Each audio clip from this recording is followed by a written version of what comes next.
Está começando agora o programa Arquibancada Caipira com Mário Casimiro, Rodrigo. Olá, Seixas, está começando mais um Pérez. Arquibancada Caipira. Boa tarde, boa noite ou bom dia para quem está ouvindo. E olá, Rodrigo, Diego. Olá, vamos falar de muito futebol hoje. É isso aí, vamos falar de Paulista, de Série A1, A2, A3, Troféu do Interior e os rebaixados aí no Paulistão, né? Bom, então vamos começar com o Campeonato Paulista. A gente tenta fazer um resumo aí do Bragantino e uma projeção para a Série C. E aí, Marião, o que achou do Bragantino dessa campanha do Paulistão? Eu acho que pelo elenco que teve, chegou longe, né, cara? Eu acho que ainda venceu uma partida contra o Corinthians, mesmo jogando no Pacaembu. O jogo na Arena Corinthians eu não achei que o time jogou bem. Foi um desempenho assim muito ruim, falhou em alguns momentos da partida. Até pelo que fez no primeiro jogo ficou muito aquém, né? A gente torcedor do Bragantino, criou uma expectativa grande, porque o time cresceu muito durante a competição. Começou mal até ali pra encaixar o elenco, né? Uma questão de entrosamento. Uma coisa que o Bragantino pensou, ele pensou no time base. Você pode ver que o time que começou o campeonato é o mesmo time que jogou os jogos treino no começo antes de começar a temporada, que já vinha treinando desde novembro, e foi o time base até todos os jogos. Do time do primeiro ao último jogo, só teve 3 mudanças, que entrou o Macedo, o Schuster e o Daniel Bueno. De resto, o time é praticamente o mesmo, até com as mesmas ideias. É um time que tem marcação baixa, defende muito e joga no contra-ataque na bola parada. Em 12 gols, fez 7 na bola parada e aproveitou muito disso para avançar. As quartas, no fim, era de certa forma o objetivo do Braga. Chegou nas quartas, para eles valeu. O Bragantino manteve o bom desempenho contra os grandes, né? Isso quase sempre acontece. E na hora que era mesmo para ter um bom desempenho, que a gente esperava que ia ter um bom desempenho, acabou não jogando bem. O Corinthians também não jogou tão bem o primeiro jogo, no segundo jogo já encaixou melhor, até pela pressão ali na arena, né? O Corinthians tem 2 coisas nessa temporada. A primeira é que não consegue repetir elenco. Elenco não, é esquema para começar o jogo e time titular, não repete. Ano passado repetia e assim ajudava o time a ganhar o campeonato. Esse ano, o time também tem dado muita desanimada em alguns jogos. É impressionante como o Corinthians entra desconcentrado em alguns jogos. E depois, às vezes, quando precisa e é muito exigido, vai lá e resolve. Foi assim contra o Palmeiras e foi assim no jogo da volta com o Bragantino. O Corinthians tem um time base, né? Igual o Bragantino, igual você falou, é um elenco muito enxuto.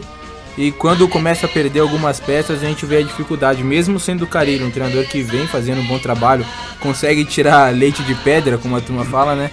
A ideia dele de botar o Ralf fez toda a diferença no jogo da volta. Ele não só ganhava na bola aérea, que foi uma jogada que o Bragantino aproveitou muito no primeiro jogo, como ele distribui melhor passe do que o Gabriel. O Gabriel é mais rápido, mas o Ralf distribui melhor, e no jogo contra o Braga você precisa mais de toque do que de velocidade. E o Bragantino em si, no jogo contra o Corinthians, eu achei que estava muito apagado, assim, os 90 minutos. Claro que é bem distinto do jogo contra o Vitória pela Copa do Brasil.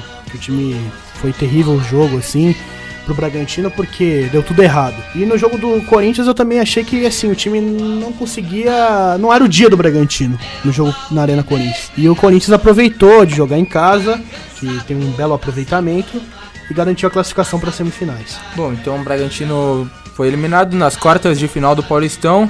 O que esperar para a Série C com esse elenco? Eu acho que o campeonato da Série C, o brasileiro da Série C, é completamente difícil. Eu acho que tem muitos times competentes dispostos a... É mais difícil que o Paulistão? Pra Série B. Muito mais difícil, muito mais difícil. E o grupo ainda tendo 2 grupos de 10 clubes cada no Campeonato Brasileiro da Série C, regionalizados, sempre é muito complicado o grupo daqui, do Sudeste, do Sul do Brasil. Tem muitos times de tradição, não como que os grupos do Norte e Nordeste não tivessem. Tem muitos clubes tradicionais, mas é difícil, é um campeonato muito importante, um campeonato que você tem que estar atento, porque se você não tem uma regularidade, você acaba brigando ali pra não cair. Uma coisa que o Bragantino pode usar é transformar, é meio estranho isso, mas transformar o Marcelo Veiga em Alex Ferguson. Não que ele seja o melhor técnico que o Bragantino pode ter, mas se você manter o cara lá por um bom tempo, ele que tem um bom relacionamento lá, e manter o mesmo estilo de jogo, a chance do Bragantino repetir desempenho e conseguir avançar é maior. A vantagem do Bragantino no Paulista acho que foi essa. Porque muitos times trocaram de jogador e de técnico e perderam o ritmo durante o Paulista. Então se o Bragantino manter ele, pelo menos até o final da temporada, por mais que ele tenha problemas, e isso é evidente, o time talvez mantenha uma forma de jogar e isso pode ajudar. Eu acho assim, a última passagem dele antes dessa volta foi horrível no Bragantino. Foi terrível. Completamente horrível. O clube caiu graças ao desempenho naquela Série B de 2016, né? Só que 2015, perdão, 2016. Nesse Paulistão, 2016. eu acho que essa campanha até as quartas de final muito se dá pelo trabalho do Veiga. Querendo ou não, acho que ele fez um bom trabalho e a ideia é manter ele, tentar manter a base. Eu acho que com essa base, mais algumas 2 ou 3 peças novas, o Bragantino consegue aí um acesso para a Série B. É isso aí.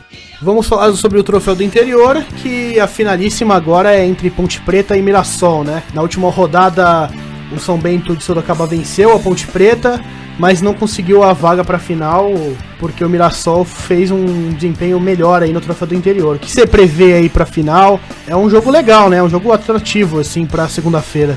A Ponte vai trazendo o Doriva aí, né? O Doriva volta pra Ponte depois de passar por todo o Brasil, ele tá voltando pra Ponte, ele não deu muito certo nos outros lugares, mas na Ponte ele tava bem quando ele saiu e agora ele assume o time que melhorou. O time melhorou da Ponte, conseguiu a classificação, ganhou 2 jogos, perdeu 1, assim como o Mirassol. Acho que a Ponte no fim é favorita.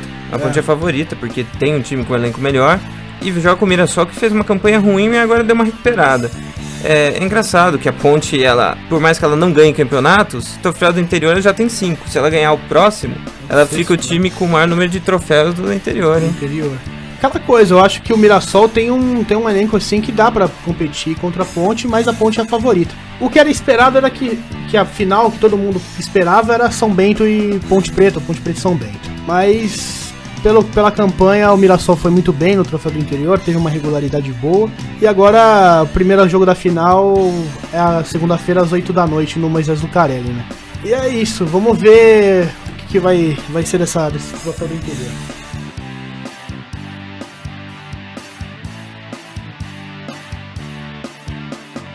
E vamos falar de A2? Vamos falar da Série A2 então, Seixas. Vamos lá, a 2 definiu os classificados, né? O 15 vai jogar contra o Guarani e o Oeste vai jogar com o São Bernardo. O Guarani ficou em primeiro e vai enfrentar o quarto, que foi o 15, que acabou eliminando o Nacional, né?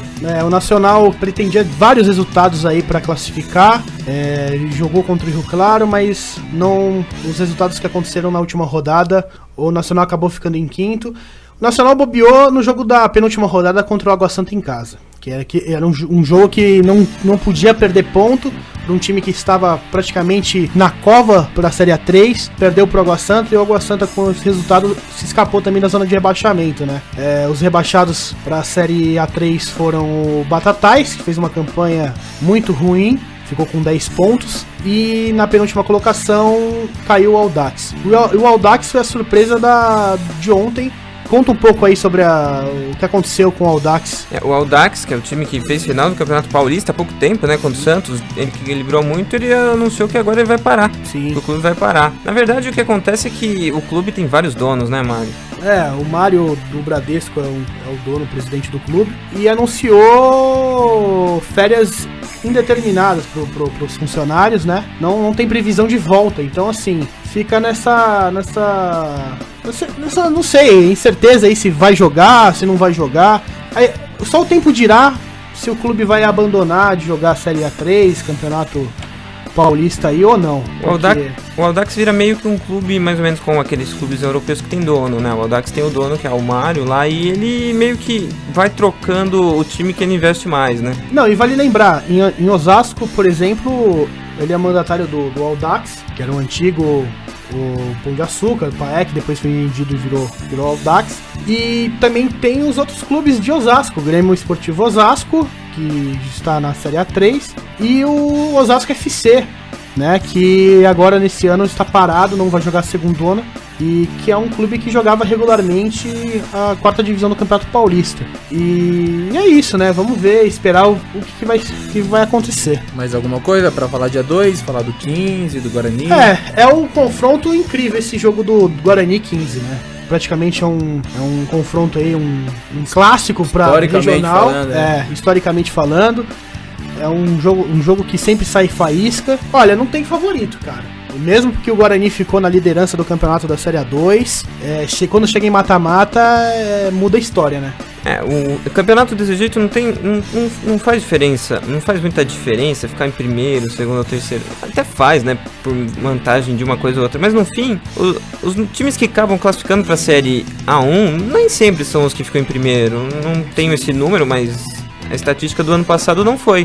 O Água Santa, que ficou em primeiro, acabou sendo eliminado. E o Oeste vai enfrentar o São Bernardo. Esse também é um outro confronto que dois times tiveram regularidades no campeonato, né? O São Bento e o Oeste. O Oeste tá um time muito forte, né? Um time que joga a Série B. Então, assim, também não sei se dá pra prever. Se falar por essa questão aí de jogar um campeonato brasileiro no segundo semestre, pode ser que o Oeste seja favorito, mas o São Bernardo fez uma campanha melhor nos pontos corridos aí. É difícil saber, é melhor ver jogo mesmo, porque a Série A2 é bem equilibrada. Bom, a gente falou então aí dos confrontos da Série A2, os rebaixados também, então vamos começar pelos rebaixados da Série A3. Foram rebaixados clubes tradicionais, né? Foram os clubes que ficaram aí praticamente o campeonato inteiro na zona de rebaixamento da Série A3. E, infelizmente caíram o Mojimirim, né, na última colocação, em 19º Matonense. O Mantiqueira, que foi campeão da segundona o ano passado, e em questão de meses voltou aí para a última divisão. O time aqui do Vale do Paraíba que conseguiu um feito inédito no ano passado. Batendo foi São campeão, Bernardo, né? E no fim acabou caindo de novo. E o União Agrícola Barbarense, que também caiu em 17º. E o MAC, o Marília, né? Time tradicional que já chegou a jogar a Série B do Campeonato Brasileiro. Em 2003 quase subiu para a Série A naquele quadrangular final. É muito triste você ver clubes tão tradicionais jogarem a última divisão, né? É o que a gente já debateu aqui. Você pega, por exemplo, a segundona. Esse ano vai ter Paulista de Jundiaí, que jogou Copa Libertadores, foi campeão da Copa do Brasil. Tem um São José, que já foi vice-campeão paulista, né? Então, assim, é muito triste você ver esses clubes tão tradicionais na última divisão, na quarta, né? Um time que escapou foi o Olímpia, né? Venceu o Atibaia na última rodada e fez o Atibaia ficar em terceiro. Com a Portuguesa classificando em primeiro, Portuguesa Santista. O Capivariano ficou em segundo. E em quarto, o Desportivo Brasil. Assim, o Atibaia joga contra o Noroeste de Bauru, né? Porque são 8 classificados na Série A2, né? Tem o Noroeste ficou em sexto colocado. Barretos, Noroeste, Valo Clube e São Carlos são os outros times que classificaram, né? A Portuguesa enfrenta o São Carlos. A Portuguesa Santista fez um campeonato incrível, né? Esse primeiro turno foi absurdo, assim, foi passando o trator, brincando. E é um grande favorito aí da Série A3, sem dúvida nenhuma, é a Portuguesa Santista. Não tem jeito. A Portuguesa enfrenta no dia 31 em São Carlos, né? Vai a São Carlos enfrentar o São Carlos. No mesma data, o Velo Clube enfrenta o Capivariano, né? Em Rio Claro. No mesma data também, o Noroeste enfrenta o Sport Clube Atibaia. E o Barretos enfrenta o Desportivo Brasil. Os jogos da volta são no dia 7/4 e no dia 8/4. Cara, esse regulamento aí é bem emocionante também, um mata-mata na Série A3. Vale lembrar que o regulamento do ano passado, ano retrasado, que eram os 8 melhores, se enfrentavam em 2 chaves com 4 e passavam os 2 ali de cada grupo, né? E os primeiros colocados se enfrentavam na final. Agora não tem jeito, agora é mata-mata direto. A Portuguesa Santista, eu acho que a Portuguesa Santista, ela foi líder na Série A3, mas mais líder do que o Guarani, não em pontos, mas em futebol.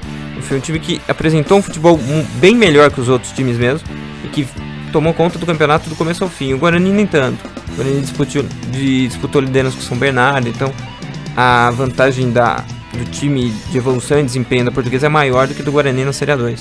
E vale lembrar agora que esse confronto do Atibaia é um Noroeste bem complicado, é um time difícil, um clube bem tradicional também do nosso futebol paulista. Vamos ver aí como que vai ser, né? E um confronto interessante porque o Atibaia vai enfrentar o Alberto Félix, né? Que tá no comando do Noroeste, que foi técnico do Atibaia, tem uma passagem muito boa pelo clube na segundona aí. Tava no Bragantino ano passado, conseguiu Isso. acesso com o Bragantino. Esse ano começou no Taubaté, mas não foi muito bem lá e acabou vindo parar no Noroeste. Isso mesmo. Bom, esse jogo, aliás, até poderia acontecer no Bragantino, né? Houve essa especulação, mas vai ser em Indaiatuba mesmo. Vai ser, mantém em Indaiatuba, até porque o aluguel lá é muito mais barato pro Atibaia, e a questão de jogar em Bragança é meio complicado, não consegue jogar lá, né? No Já, Marcelo Stefano. já bom. virou o Esporte Clube Atibaia em Indaiatuba.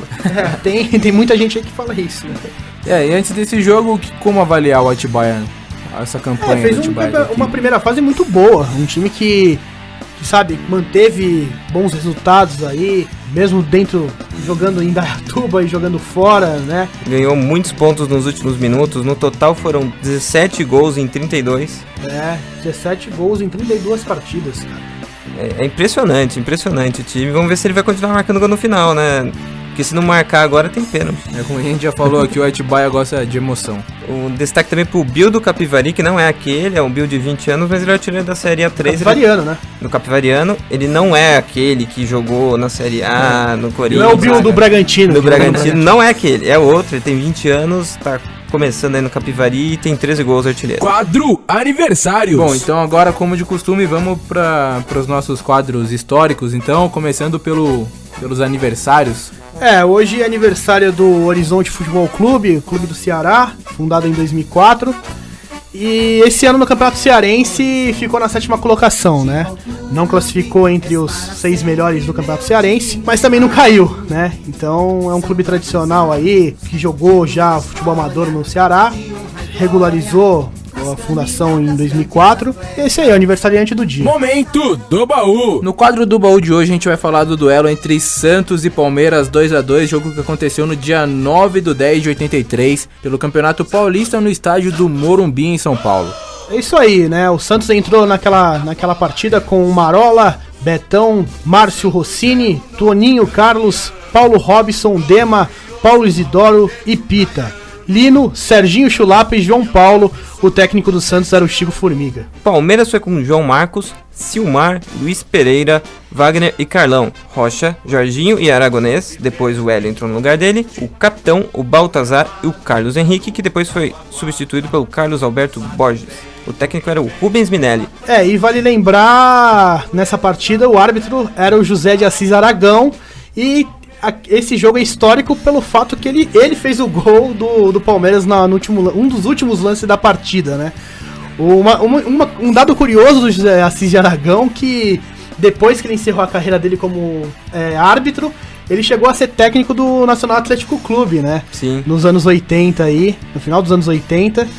É um dado curioso dessa partida que a gente vai passar aí pros ouvintes. O gol foi do Paulo Isidoro, do primeiro gol do Santos, depois o capitão empatou, o Lima fez 2x1, e no final do jogo o gol foi acreditado pro Jorginho, mas a bola bate no Luiz Aragão, e o gol seria o José Assis Aragão, e o gol seria, na verdade, dele, porque a bola não ia entrar. A bola não ia entrar, entra por causa dele. Mas o juiz não consegue botar o nome dele na súmula, né? Não, aí o José Assis de Aragão sinalizou pro Jorginho, que o Jorginho que chuta, finaliza fora da área aí, aos 46 do segundo tempo. Tirou o dele da reta, né, o juizão? E o interessante é que depois dos lances, praticamente os jogadores inteiros do Santos vai reclamar com ele, pelo mau posicionamento que ele ficou ali, porque foi um lance bizarro, e logo depois da saída ele já acaba o jogo. Porque eu não sei, se acontece uma coisa dessas, não tem como o juiz voltar.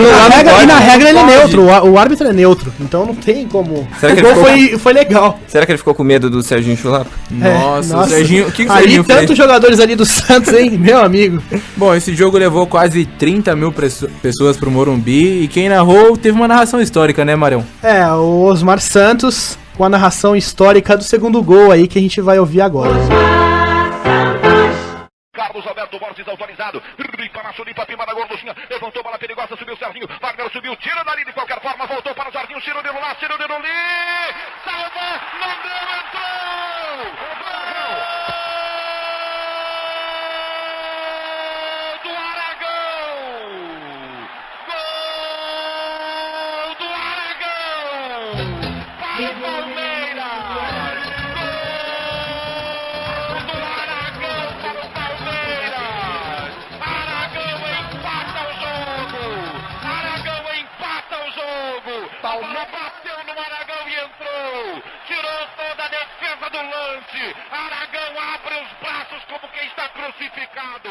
não pode fazer nada, ele é elemento neutro no jogo. Aragão empata o jogo, só faltava isso. Aragão empata a partida no finzinho. Na bola da grande área, bateu em Aragão e entrou. Jogadores do Santos vão pra cima do Aragão. Está empatado o jogo. Aragão se define na partida e dá um chute na bola para marcar o gol. Aragão marca o gol de empate.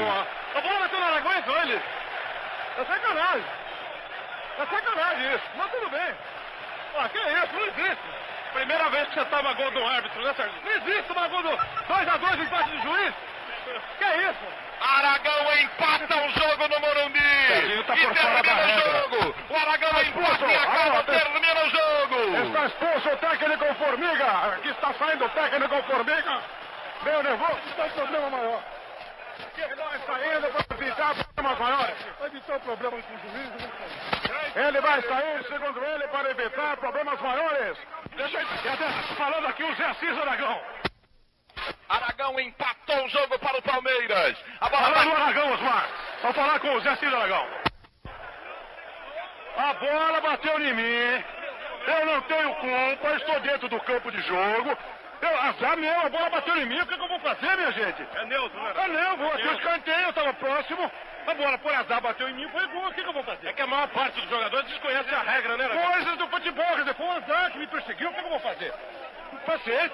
Aí a palavra do E é isso aí, né? Muito obrigado, Rodrigo. Muito obrigado, Diego, pelo programa de hoje aí. A gente tá acabando aqui o programa, ouça a gente no YouTube, né? Você provavelmente vai estar ouvindo no YouTube, mas ouça, curta, comente alguma coisa que você quiser comentar. A gente tem página no Facebook, que é Arquibancada Caipira. A gente tem o e-mail aí embaixo que você pode mandar alguma coisa. A gente tá no Correio de Atibaia também, então fique ligado aí. A gente vai estar sempre postando coisa nova e falando. E agradecer ao Mauro também, que pela o Mauro que tá sempre aí ajudando a gente. Agradecer ao Mauro, a quem tá acompanhando. Se você quiser falar com a gente, igual o Rodrigo já falou, fale com a gente, mande sua sugestão e até o próximo Arquibancada Caipira. Valeu! Você ouviu o podcast Arquibancada Caipira.